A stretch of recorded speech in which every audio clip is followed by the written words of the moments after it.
जान किसान की शान, मिट्टी की जान किसान की शान। खेत से खलिहान से मान से सम्मान से, खेत से खलिहान से मान से सम्मान से, धरती से आसमान से ज्ञान से विज्ञान से, हर किसान से भारत के स्वाभिमान से। इफ्को मिट्टी की जान है, इफ्को किसान की शान है, इफ्को मिट्टी की जान है, इफ्को किसान की शान है।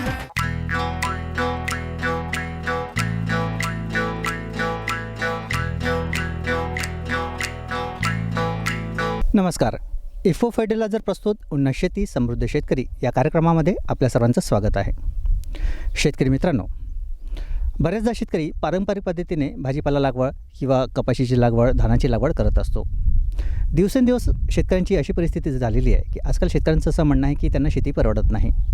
मग त्याच्यामध्ये पाण्याची कमतरता असेल, वाढतं तापमान असेल किंवा नैसर्गिक आपत्ती असेल किंवा इतर कुठल्या पण गोष्टींमुळे अशा वेळेस शेतकरी हवालदिल होतो. बरेचदा शेतकरी शेती विकून शहराकडे जातो किंवा काही शेतकऱ्यांना कर्जबाजारीपणामुळे आत्महत्यासुद्धा करावी लागते. आता काळाची एक गरज बनलेली आहे की शेतीमध्ये बदल करणं हे खूप आवश्यक आहे किंवा शेतीला एक जोड व्यवसाय करणंसुद्धा खूप महत्त्वाचं आहे. तर त्या माध्यमातूनसुद्धा तुम्हाला चांगले आर्थिक उन्नती होऊ शकते. तर शेतीमध्ये समजा आपल्याला बदल करायचा असेल, म्हणजे आपण पारंपरिक पद्धतीने भाजीपाल्याचं लागवड करतो आहे किंवा आपण धान लागवडतो आहे, कपाशी घेतो आहे, सोयाबीन घेतो आहे, तर या व्यतिरिक्त समजा असं अजून कुठलं पीक आहे की जे आपण घेतलं तर आपल्याला वर्षभर काही ना काही आपल्याला उत्पादन किंवा उत्पन्न मिळू शकेल. तर त्याच्यामध्ये एक प्रामुख्यानं नाव आपण घेता येईल की फुलशेती. तर फुलशेती खरोखरच शेतकऱ्यांना किती फायदेशीर ठरू शकतं हे आज आपण जाणून घेणार आहोत.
आज आपण आहोत नागपूर जिल्ह्यातील भरतवाडा येथे आणि येथील एक प्रगतशील युवा शेतकरी निलेशजी मोरे यांच्या शेतामध्ये आज आपण आलेलो आहोत. निलेशजी यांच्याकडून आज आपण जाणून घेऊया की यांनी जी फुलशेतीची सुरू केलेली आहे, म्हणजे त्यांच्याकडे झेंडूची जी लागवड आहे, तर झेंडू लागवडीविषयी माहिती आपण त्यांच्याकडून जाणून घेणार आहोत. आणि झेंडू लागवडीमध्ये लागवडीपासून ते उत्पादनापर्यंतचा हा संपूर्णचा जो प्रवास आहे त्याच्यामध्ये त्यांना खर्च किती आलेला आहे, त्याच्यामध्ये त्यांना उत्पन्न कशाप्रकारे मिळू शकतं हे आजच्या भागामध्ये आपण जाणून घेणार आहोत. तर नमस्कार निलेशजी. नमस्कार. निलेशजी, एक मागच्या भागामध्ये आपण बघितलं की तुमच्याकडे भाजीपाला लागवडसुद्धा होती, ज्याच्यामध्ये आपण फुलकोबी संबंधी माहिती जाणून घेतलेलीच आहे. सोबतच तुमच्याकडे फुलशेतीसुद्धा आहे, ज्याच्यामध्ये तुम्ही झेंडूची लागवड जी केलेली आहे. फुलशेतीकडे तुम्ही कसे वळलात? मी म्हणजे शेती फळभाजी घेतच आहो, पण शेती आपलं फुलाचं पण आता एक स्टार्ट केलं आहे मी. आता मी थोड्या याच्यामध्ये लावून केली आहे. म्हणजे आधी तुमच्याकडे जे आहे जास्तीत जास्त तुम्ही बागायती शेती करायचं, म्हणजे ज्याचे भाजीपाला लागवडमध्ये प्रामुख्याने तुमचं लक्ष होतं, पण त्याच्यानंतर तुम्ही ठरवलं की आपण थोडंसं एक बदल करायचा आणि त्याच्यामध्ये मग तुम्ही फुलशेतीकडे वळलात. पण ही कल्पना म्हणा किंवा हे तुम्हाला कसं सुचलं किंवा कुठून मार्गदर्शन तुम्हाला मिळालं का? मी बाकीच्या 1-2 गावात गेलो बाहेर, त्याच्यामुळं तिथे मी त्यांचं पाहिलं. त्यांना मी विचारलं की फुलं म्हणजे पुरवठा की तुम्हाला. मी तशी थोडी त्याचावाला विचार घेऊन मी थोडीशी लागवड केली आहे. अर्ध्या एकरामध्ये आता थोडी केली आहे मी. पण आता मला ह्या वर्षी मी त्याचावाला म्हणजे मला नॉलेज घेत आहे मी, आणि त्याच्यानंतर मला उन्हाळ्यात पण आणि मला पुरवठत आहे फुले. तर तुम्ही आधी काय करता की इकडून तिकडून जशी माहिती गोळा करताय, तुम्ही दुसऱ्यांचं मार्गदर्शन करताय आणि त्याच्यानंतर मग तुम्ही आपल्या शेतामध्ये प्रयोग करताय. तर आतापर्यंत जवळपास तुम्हाला भाजीपाला लागवडमध्ये किती वर्ष झालेले आहेत? भाजीपाला लागवड करायला 6 वर्ष झाली आहे. 6 वर्षामध्ये भाजीपाला लागवडीचा आता 6 वर्षाचा जो अनुभव आहे तो चांगला आहे, म्हणजे आतापर्यंत तुम्हाला फायदाच मिळालेला आहे त्याच्यात? हो, फायदा मिळाला आहे. आणि आता फुलाचा मी नॉलेज घेतलं आहे मी, तर आता मला फुलाची पण त्याच्याबरोबर फुलाचं पण हे करायचं आहे, बरं. बिझनेस करायचं. फुलशेतीमध्ये पण बरेचसे फुलांची काय म्हणू की मागे मार्केट आहे. तुम्ही झेंडूची निवड का केली? पुडी, याला पुडी म्हणतात. एक कलर पण येतात, पण याला खर्च पण कमी येतो. काही जणांनी सांगितलं मला की पुडी लाव म्हणून यावर्षी, तर मी पुडीची निवड केली आहे. अच्छा, म्हणजे याला पुडी म्हणतात. पुडी म्हणतात त्याला. बरं, पण हा एक झेंडूचाच प्रकार आहे. हा, झेंडूचा प्रकार आहे, पण झेंडू नाही आहे या, हे पुडी म्हणून आहे एक. अच्छा, तर शेतकरी मित्रांनो, आज आपण निलेशजी यांच्याकडून एक नवीन प्रकार, झेंडूमध्येच एक नवीन प्रकार आहे जे यांनी आता सांगितलेलं आहे, कारण की मी पण पहिल्यांदाच एक ऐकलेलं आहे की पुडी या संबंधीची माहिती जी आहे आपण आता त्यांच्याकडून जाणून घेणार आहोत. तर ज्यावेळेस तुम्ही आता इतर तुमचे जवळपासचे जे लोक आहेत त्यांच्याकडून तुम्ही मार्गदर्शन घेतलं की या माध्यमातून सुद्धा आपण शेती करता येते आणि याच्या माध्यमातून एक दुसरं म्हणजे भाजीपाला लागवडीतून फायदा होतो आहे, पण फुलशेतीमधून सुद्धा तुम्हाला अजून चांगला फायदा होऊ शकतो आहे. आता ही जी पुडी आहे किंवा जे आपण झेंडूचा एक जो प्रकार आहे, हे वर्षभरातून आपण कधी लागवड करू शकतो की याचा पण पर्टिक्युलर पिरियड आहे? हा, जूनमध्ये मी लागवड केली होती. म्हणजे आपण ते मिरग म्हणतात त्याला, त्या मिरगात लावून केली होती. आणि हे 3-4 महिने याच्यावाली एका महिन्याच्या नंतर याच्यावाली लागवड झाल्याच्या नंतर चालू होऊन जातात आणि जवळपास 3 ते 4 महिने चालतात ते वाली. अच्छा, म्हणजे लागवडीपासून 1 महिन्यामध्ये उत्पादनाला सुरुवात होते, त्याच्यानंतर एकदा उत्पादनाला सुरुवात झाली, आपली तोडाई सुरू झाली की 3 ते 4 महिने हमखास आपण उत्पन्न याच्यामधून घेऊ शकतो. हो, 3-4 महिने याचं उत्पन्न घेऊ शकतो आपण. बरं, तर आता तुम्ही ज्यावेळेस ठरवलं होतं की आता आपण कसं की पहिलाच प्रयोग असल्यामुळे तुम्ही अर्धा एकर जवळपास तुम्ही याची लागवड केलेली आहे, तर याची लागवड करताना सुरुवातीला एक जमीन तयार करणं हे महत्त्वाचाच भाग आहे. याला कशा प्रकारे जमीन तयार करावी लागते? याला पण आपला भाजीपाल्यासारखीच तयार करावी लागतात. आणि याचं रोप आपल्याला विकत आणावं लागतात, रेडीमेड विकत आणावं लागतात. ते बाहेरून रोप येतात आणि जसं पाण्याचा मोसम असला, याला पाण्याचा मोसम, थंड वातावरण सुटेबल आहे, त्या याच्यामध्ये लावून याच्यावाली करावं लागते याच्यावाली. बरं, म्हणजे याच्यामध्ये कसं की आपण बियाणे न आणता आपण डायरेक्ट रोप आणायची आणि रोपांची डायरेक्ट लागवड करायची. पण सुरुवातीचं जी आहे की जसं आपण जमीन जे तयार करतो, तर जमीन तयार करताना पण सुरुवातीला तुम्हाला किती खर्च आलेला आहे आणि खतांचा वापर तुम्ही कशा प्रकारे केलेला आहे? खताचा शेणखताचाच वापर आहे, कारण की तर माझ्याकडे 2-3 गाई 2 बैल आहे. तर याच्यावाली जे उन्हाळ्यामध्ये आपण त्याच्यावाली बैठक इथंच होती त्याच्यावाली ढोरांची, ते गोमित्र म्हणतात त्याच्यामुळे यांचावाला त्या गोमित्राचा खूप हे होतात त्याचं. तर याचावाला रासायनिक खत तर नाहीच वापरल्यासारखं याला. आणि मेन म्हणजे कसं त्याच्यामुळे तुमचा खर्च वाचत आहे आणि जसं शेणखत म्हणा किंवा गोमूत्र म्हणा हे इतकं पॉवरफुल असतं की आपली जमिनीची सुधारणा होते, पोत चांगली राहते आणि त्या माध्यमातून मग आपण कुठलंही जर उत्पादन जर घेतो म्हटलं तर त्याला माल जो आहे आपला चांगल्या तऱ्हेने निघू शकतो आहे. तर तुम्ही सांगितलं की जूनमध्ये याची लागवड केलेली आहे, तर शक्यतो आपण ते पावसाळ्यामध्ये त्याची लागवड करायची का? हो, पावसाळ्यामध्ये ना, आता जर लागवड करायची असली तर जानेवारी महिन्यामध्ये आपण करू शकतो उन्हाळ्यासाठी. म्हणजे उन्हाळ्यामध्ये आपल्याला लग्न वगैरे आहे हे त्याच्यामध्ये येऊन जातात ते वाले. म्हणजे मुख्यतः फुलशेती जी आपण जे करतो आहे, तर आता सणासुदीचे दिवस सुरू आहेत, त्याच्यानंतर लग्नाच्या पिरियडमध्ये सुद्धा मोठ्या प्रमाणात मागणी असते आणि वर्षभर दुसरी एक मागणी म्हणजे जसं मंदिर वगैरे जे आहेत, आता देवधर्माच्या कार्यामध्ये सुद्धा फुलांची लागवड किंवा फुलांची मागणी जी आहे ती मोठ्या प्रमाणामध्ये होत असते. तर एक आपण असं म्हणू की वर्षभर तुमच्याकडे जर फॅसिलिटी जर असेल पाण्याची वगैरे किंवा इतर गोष्टींची, तर फुलशेतीसुद्धा तुम्हाला नक्कीच परवडू शकते. तर जूनमध्ये लागवड झाल्यानंतर तुम्ही सांगितलं की याची रोपं आणलेली आहेत, तर जवळपास आपण बघतो की अर्धा एकर जे आहे, तर रोपं तुम्हाला कशा प्रकारे पडलेत आणि अंदाजन किती रोपं असतील इथे? इथं 5,000 रोपाची लागवड केलेली आहे मी. तर मला ते एक रोप ते 50 पैसे चाराने ते म्हणजे 25 पैसे असे. अच्छा, हो, हे 2,500 झाले म्हणजे 50 पैसे पडला आहे. बरं, म्हणजे हां, एक काडी म्हणतात त्याला, हे 50 पैसे पडला आहे. अच्छा, म्हणजे जवळपास 2 ते 2,500 तुमचा जो अर्धा एकरचा जो प्लॉट आहे तो पूर्ण फुलांनी सजलेला आहे. ठीक आहे, तर जूनमध्ये तुम्ही लागवड केली, जमीन तुमची तयार झालेली होती, शेणखताचा तुम्ही जास्तीत जास्त वापर केलेला आहे, गोमूत्राचा वापर केलेला आहे. रोपं लावताना सुद्धा याच्यामध्ये आपण बघतो की एक ठराविक अंतर तुम्ही ठेवलेलं आहे, तर किती बाय किती अंतरमध्ये लागवड केलेली आहे? माझं एक साईड लावून केली आहे मी, म्हणजे 2वर लागवड केली आहे. आणि 2वर आणि 1 इंच 2च्या किरा आहे आणि 1 इंचाच्या याच्यावर अंतरावर एक साईड लावून आहे. त्याच्यानंतर एक महत्त्वाचं आहे की जसं तुम्ही याला पण बेड वगैरे काय केलेलं नाही, नुसतं जमीन तयार केली आणि त्याच्यामध्ये तुम्ही लागवड केलेली आहे. याला पाण्याची किती आवश्यकता असते? आता नंतर पाणी गेल्याच्यानंतर मग हिवाळ्यामध्ये पाणी द्यावं लागेल, जसं याला जसं लागते याला पाणी तसं द्यावं लागेल पहिले पाणी. तरी इतर पिकांच्या तुलनेमध्ये याला पाणी जास्ती लागतो की एक नॉर्मल पाणी एक 2-4 दिवस आड दिलं तरी चालेल? नॉर्मल पण लागतं त्याला आता, कारण उन्हाळ्यामध्ये थोडं पाणी जास्त लागतात, आता पाणी कमी लागतं त्याला. अच्छा. पण आपण एक असं म्हणू की वर्षभरामध्ये कमी कमी 7 ते 8 महिने आपण याचं उत्पादन घेऊ शकतो? हो, 7 ते 8 महिने उत्पादन घेऊ शकतो. 2 फसलमध्ये आपण 8 महिने फसल घेऊ शकतो. आणि याच्यामध्ये पण तेच एक आहे की थोडंसं मार्केटनुसार किंवा कुठल्या पिरियडमध्ये आपण याची लागवड केली तर आपल्याला मार्केटमध्ये आपली फुलं जेव्हा जातील तर चांगला आपल्याला रेट मिळू शकतं आहे. तर एक मार्केटचं सर्वे करून किंवा डिमांडच्या नुसार मग आपण यावेळेस फुलांची लागवड करायची. हो, कारण की आपले जितकं लवकर आपण लागवड जून महिन्यामध्ये केली फुलं लवकर आली तर आपल्याला भाव, कारण की ती गणपती, नवरात्र, श्रावण महिना जर भेटलं तर आपल्याला चांगलाच भाव मिळते. कारण की सुरुवातीला निघाले होते माझ्यावाले तर 80 रुपये किलो तेव्हा गेले होते. अच्छा, म्हणजे तुम्ही ते मार्केटनुसार जूनमध्ये याची लागवड सुरू केली होती आणि ऑगस्टच्या याच्यानंतर तुम्हाला उत्पादनाला सुरुवात झालेली आहे.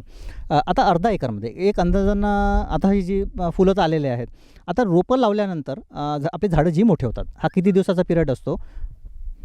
ह्या 1.5 महिन्यामध्ये झाडं चांगले मोठे होऊन जातात. 1-1.5 महिन्यामध्ये म्हणजे फुलं कळी आणि फुलं लागायला सुरुवात होते. हो, सुरुवात होऊन जाते. 1-1.5 महिन्यामध्ये फुलं लागायला सुरुवात होऊन जाते. बरं. तर तुम्ही पाण्याचं व्यवस्थापन जे सांगितलेलं आहे त्याच्यानंतर आता कुठलंही झाड जर म्हटलं तर कीड व रोगांचा प्रादुर्भावसुद्धा येत असतो. इतर पिकांच्या तुलनेमध्ये याला किती धोका असतो कीड व रोगांचा? याला कमी असतो, त्या भाजीपाल्यापेक्षा याच्यावर कमी, कारण की थोडं फक्त अडीचं प्रमाण राहते त्याच्यामध्ये थोडंसं. याच्यावर थोडीशी हलकीशी फवारी मारली तर तेवढं ज्याला खर्च येत नाही. तर म्हणजे आपण एक असं म्हणूया की इतर पिकांच्या तुलनेमध्ये हमखास उत्पन्न आपण फुलशेतीमध्ये घेऊ शकतो. हो, फुलामध्ये आपण उत्पन्न घेऊ शकतो. तर जवळपास हे 1.5 महिन्याच्या याच्यामध्ये मग तुम्हाला असं यावर्षी, कारण की पहिलाच प्रयोग आहे तुमचा, तर कसं काही कीड व रोगांचा प्रादुर्भाव जाणवला का किंवा तुम्हाला औषधीला किती खर्च आलेला आहे? मला औषधाला जास्त खर्च आला नाही. मी फक्त आतापर्यंत 2 फवारणी मारली याच्यावर, तर जास्त खर्च आला नाही आहे. 500 रुपये खर्च आला आहे फक्त 500 रुपये. म्हणजे आपण एक असं म्हणू की कमी खर्चामध्ये चांगलं उत्पादन देणारी शेती म्हणजे फुलशेती आहे. हो, कमी खर्चामध्ये जास्त उत्पन्न देणारी शेती फुलशेती आहे. बघितलं शेतकरी मित्रांनो, असा एक नवीन टॉपिक आपण जे घेतो आहे, कारण की फुलशेतीचे आपले खूप कमी एपिसोड झालेले आहेत आणि निलेजी यांनी जे सांगितलेलं आहे, तर झेंडूमध्ये एक नवीन प्रकार ते यांनी जे सांगितलेलं आहे की पोळी नावाचे जे फुलं आहेत त्यांनी पहिल्यांदाच लागवड केलेली आहे. अर्धा एकर जवळपास त्यांचा प्लॉट आहे आणि आपण जर बघतो की खरोखर खूप सुंदर इथे फुलं लागलेली आहेत आणि मार्केटमध्ये त्याचं डिमांड वर्षभर असते. आणि ते सांगितलेलं आहे की सणसुदय असो की लग्न कार्य असो की इतर कुठल्या याच्यामध्ये तर फुलांची विक्री तर हमखास होत असते. तर असाच प्रयोग तुम्हीसुद्धा करायला पाहिजे, कारण की नाविन्यपूर्ण तुम्ही जर काही जर करत बसलात तर नक्कीच त्याच्यामध्ये तुम्हाला हमखास यश मिळेल आणि चांगलं उत्पन्न तुम्ही याच्या माध्यमातून घेऊ शकता. तर 1.5 महिन्याच्या पिरियडमध्ये आता तुम्हाला फुलं येणं सुरुवात झालेली आहे. किती उत्पादन निघतं याच्यामध्ये, म्हणजे आपण याची पर डे तोडाई करायची की गॅपमध्ये?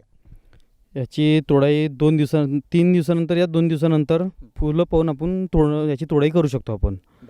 आणि मार्केटला आपण म्हणजे 3 दिवसानंतर तर आपण त्याची करावंच लागते फुलाची तोडाई. आणि आपण एक बघतो की प्रत्येक झाडाला भरपूर फुलं लागलेली आहेत. एक अंदाजानं आपण ज्यावेळेस तोडतो तर एक झाड आपल्याला जवळपास किती पाव ग्रॅम अर्धा किलो किती फुलं देऊ शकतात? सुरुवातीला कमी निघतात. जसं ते झाड बनलं की अर्धा किलोच्या जवळपास एका झाडाला माल निघतात. अच्छा, म्हणजे एक झाड जवळपास अर्धा किलो आपल्याला फुलं देऊ शकतो आहे आणि दर 3 दिवसानंतर पुन्हा ते तोडले की 3 दिवसानंतर पुन्हा फुलं येतात आणि पुन्हा आपण अशी ही प्रोसेस चालू असते आपली. आता ही तुमची पहिली तोडाई कधी झालेली आहे आणि ज्यावेळेस तुम्ही मार्केटमध्ये माल जे पाठवलेला होता तर तो किती किलो होता? मी जेव्हा निघाला होता तेव्हा 25 किलो निघाला होता माझावाला. तर आता माझावाला जवळपास आता 100 किलोवर गेला आहे माल. अच्छा, म्हणजे आता प्रत्येक 3 दिवसाच्या तोडाईमध्ये तुम्हाला 100 किलोचा माल निघत आहे. सध्या रेट काय सुरू आहे? आता 40 रुपये आहे. 40 रुपये किलो आहे. आणि जसं हे सण जवळ येतात, जसं दिवाळी समोर आहे, तर याच्यामध्ये जास्तीत जास्त रेट किती मिळतो? जर फुलाची आवक जर कमी जर आली सणा याच्यामध्ये तर 80-100 बी होऊ शकतो. आणि जर जास्त जर माल आला तर मग 30 पण 40 पण त्याच्यानुसार भाव आपल्याला मिळू शकतो. आपण एक बघूया ना की जनरली दिवाळीचा पिरियड वगैरे जो असतो, दसरा असतो किंवा आता हे नवरात्र वगैरे सुरू आहे, तर एक 40 ते 50 एव्हरेज तर हमखास मिळतो याच्यामध्ये. हो, 40-50 रुपये सफिशियंट भाव त्याला असतोच.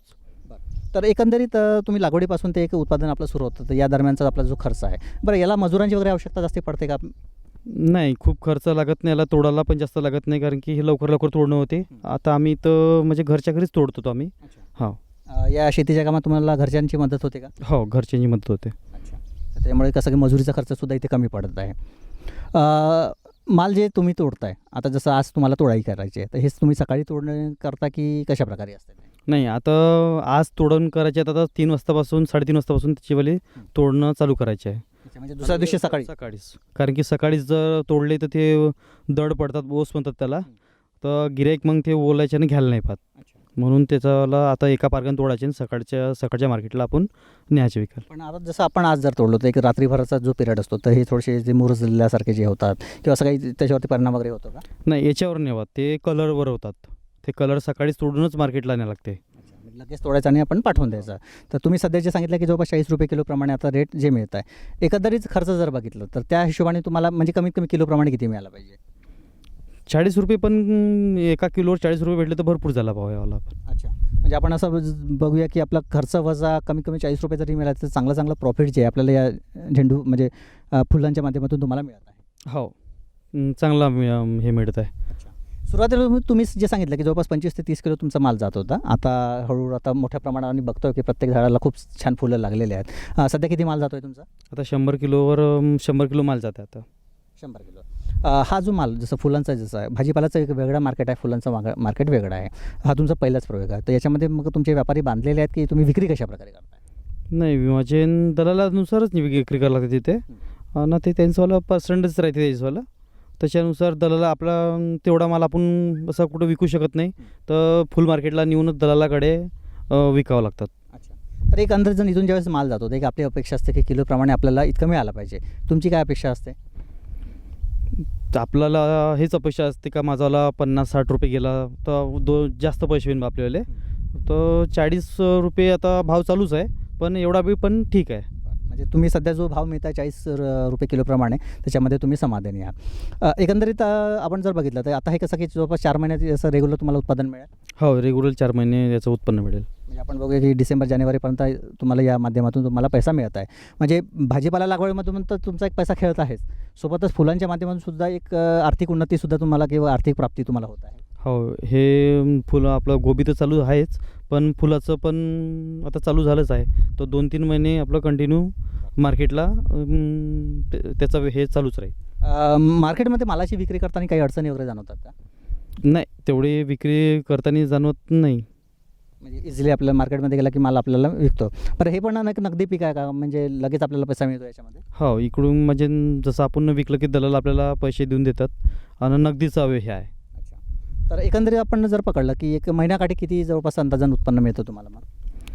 महिन्याचं कमीत कमी 15-20 हजार रुपयाचं एका महिन्याचं त्याचंवाला उत्पन्न मिळतात. हो, म्हणजे एक जवळपास आपण 20,000 जर पकडले आणि तुम्ही सांगितलं की 4 महिने तरी हे चालेल, म्हणजे आपण एक अंदाजानं पकडूया की 70 ते 80 हजारचा नफा जो आहे आणि समोर दिवाळी वगैरे अजून चांगला रेट जर मिळाले तर अजून मोठा फायदा जो आहे तुम्हाला फुलशेतीमधून होऊ शकेल. हो हो, होऊ शकते. बघितलं शेतकरी मित्रांनो, निलेशजी यांनी आपल्याला जे सांगितलेलं आहे की यांनी जे एक झेंडूचा एक प्रकार पुडी म्हणून जे त्यांनी सांगितलेलं आहे की त्या माध्यमातून खर्च खूप नगण्य आहे. याच्यामध्ये जवळपास 2,500 त्यांना झाडाला खर्च आलेला आहे. जमीन त्यांच्याकडे ट्रॅक्टर आणि बैलजोडी वगैरे असल्यामुळे त्या माध्यमातून त्यांना खर्च आलेला नाही.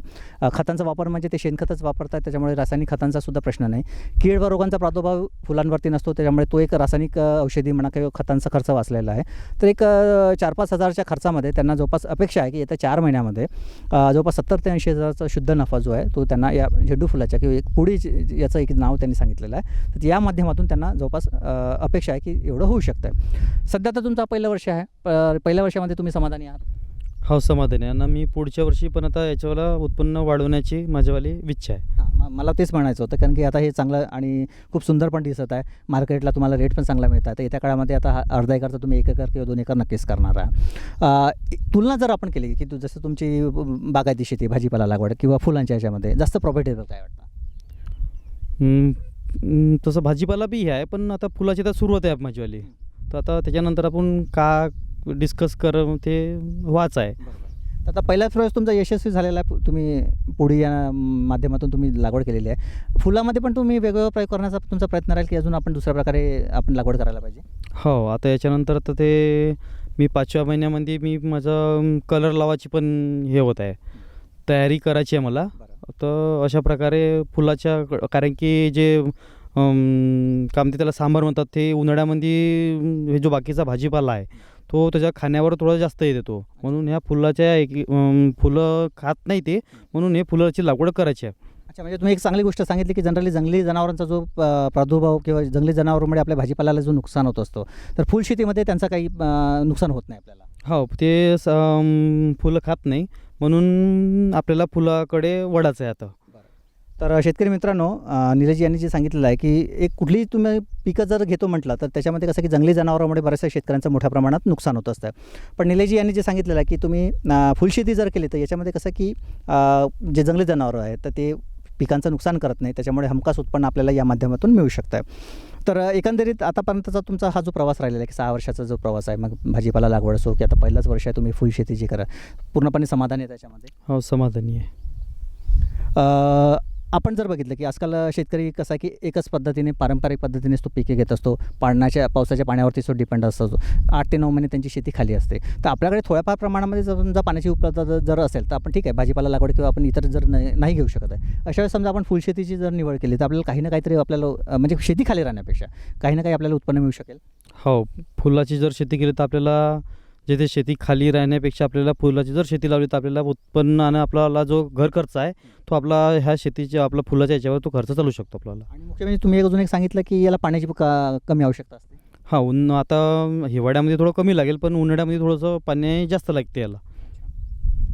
तर मुख्य म्हणजे तेच आहे की आपण एक भाजीपाला लागवड किंवा इतर पारंपरिक शेती करतो त्याला एक आपण समजा फुलशेतीची जर जोड जर दिली तर या माध्यमातून सुद्धा आपल्याला चांगला आर्थिक उन्नती होऊ शकते.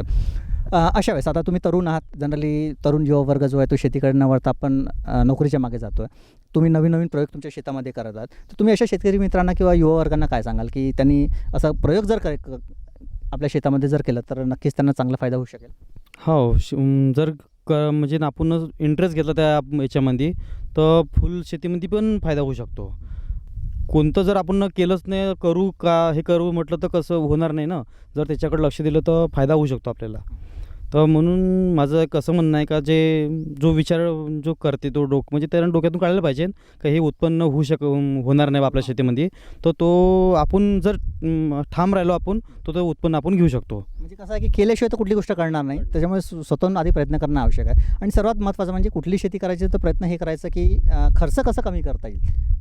तर खर्च जर कमी केला तर उत्पन्नामध्ये नक्कीच आपली भर होईल. हो, खर्च कमी जर केला तर आपल्याला उत्पन्नामध्ये भर होणारच आहे नक्की.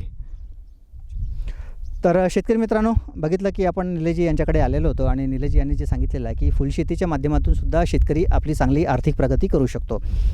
यांनी अर्धा एकरवरतीच प्रयोग केलेला आहे आणि पहिलाच प्रयोग त्यांचा इतका यशस्वी झालेला आहे की तुम्ही बघतच आहे आमच्या मागे जे आहेत झेंडूचा जो एक प्रकार आहे पोळी, यांनी जे नाव सांगितलेलं आहे की या माध्यमातून त्यांना चांगला उत्पन्न मिळत आहे. सध्या 40 रुपये किलोप्रमाणे त्याची विक्री होत आहे. समोर दिवाळी आहे, दिवाळीमध्ये सुद्धा चांगलं डिमांड असते, तर रेट पण चांगला मिळतो.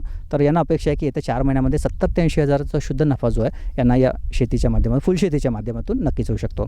तर धन्यवाद निलेशजी की आज आम्ही तुमच्याकडे आलो आहे आणि फुलशेती संबंधित इतकी छान माहिती जी आहे तुम्ही आमच्या शेतकरी मित्रांना दिली. मला नक्कीच आशा आहे की जे पारंपरिक पद्धतीने भाजीपाला किंवा इतर शेती जे करायचे तर त्याच्यामध्ये थोडंसं शेतकऱ्यांनी बदल करून फुलशेतीकडे जर वळलेत तर नक्कीच त्यांना ते फायदेशीर ठरू शकेल. हो, बिलकुल.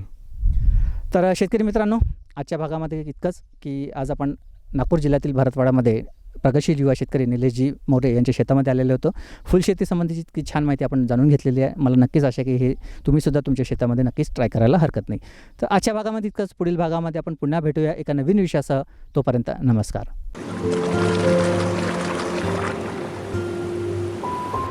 सागरिका, महासागराच्या अथांग निळ्या पाण्यात जोपासलेल्या जोमदार वाढ आणि दमदार उत्पादन गुणांनी युक्त लाल निळ्या समुद्री शेवाळ्याचा जादुई अर्क इफ्को घेऊन आली आहे. द्रव आणि दाणेदार रूपात सर्व पिकांची जोमदार वाढ, ताण आणि रोग प्रतिबंध आणि उत्पादन वाढी करता प्रभावी, मातीतून आणि फवारणीद्वारे देण्यायोग्य सागरिका